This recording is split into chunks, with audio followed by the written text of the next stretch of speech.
Hi and welcome to my top 5 tips when raising backyard chickens. I'm in Melbourne and in the middle of summer, and I've just set up my coop and run.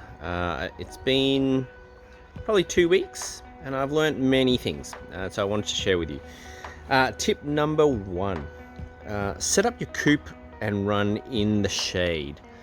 I've got a big tree here. It kind of provides enough shade in the summer, but actually what I've come to learn is the chickens don't really like being cooped up in there, so I actually let them out and they find their own shade now.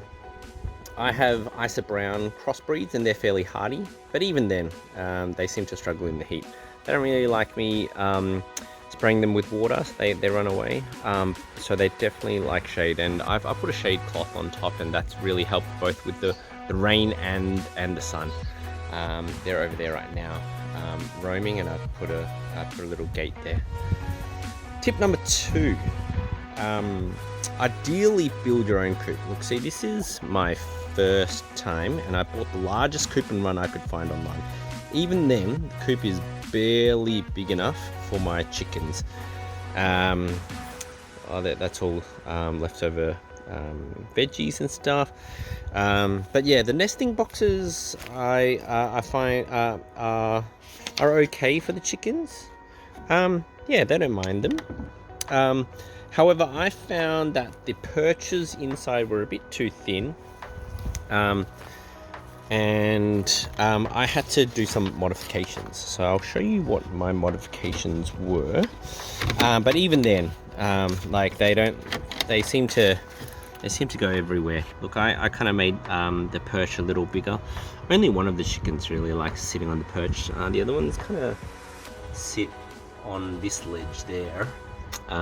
Yeah, so they're a bit unconventional. Hey, but whatever works, really. I'd certainly not skimp on the effort of building a very basic but spacious coop and run if I was starting out again. This coop and run cost me a couple of $100. It works.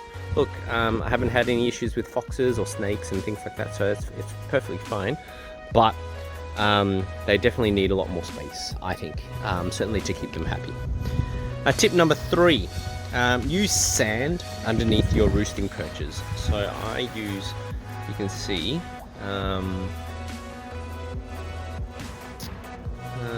let's see if I can get it to focus. There we go, sand. I find it pretty good to use sand. The chicken poop will drop in the sand, and it generally takes away the moisture and hardens up so that it's easy for removal.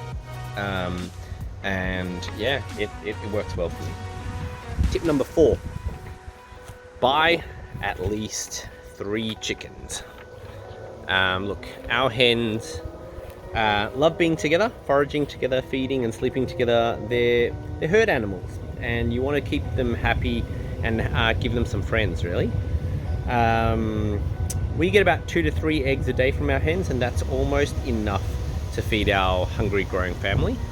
Sometimes we need a bit more, depending on what we eat for breakfast and whether we're making some cakes or baking other things. Sometimes 2 or 3 is not enough. It's a bit windy, so hopefully you can hear me. Tip number 5, last and final tip number 5. Let your chickens have some roaming space.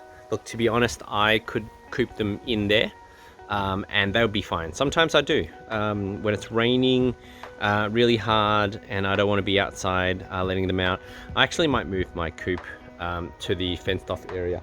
But I originally had them roaming in my backyard, but actually they created too much poo everywhere and scratched up all my garden. So I made a little makeshift fence with PVC pipes and some mesh. Look, they can actually fly over that, but because they're happy, they don't bother.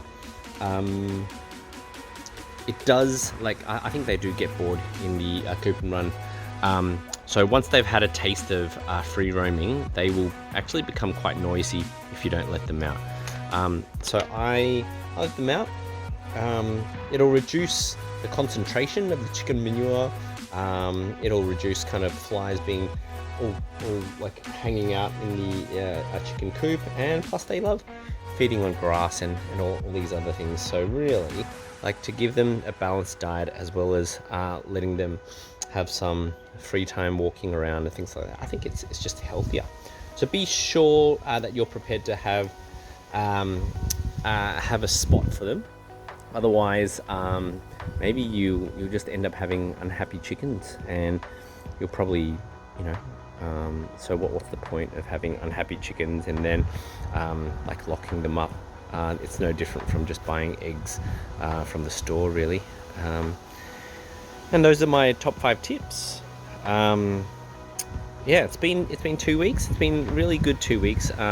Like it only takes maybe 5 minutes for me to handle these chickens every day. I'm trying to move the coop into this area and have an automatic door so that they can always come in and out.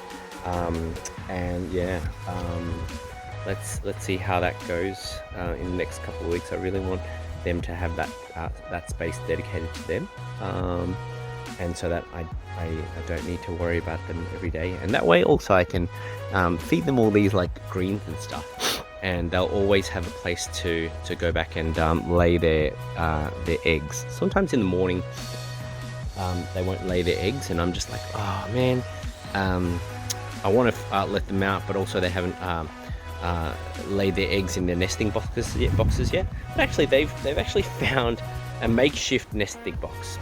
So as you can see here, I've put a little pallet, but funnily enough, they sometimes crawl behind the pallet and lay some eggs there when they're ready.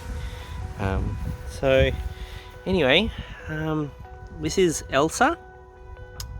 She's the friendliest of them all, followed by Owlet and Anna. These Anna and Owlet don't like being petted or patted, whereas Elsa's the most human friendly.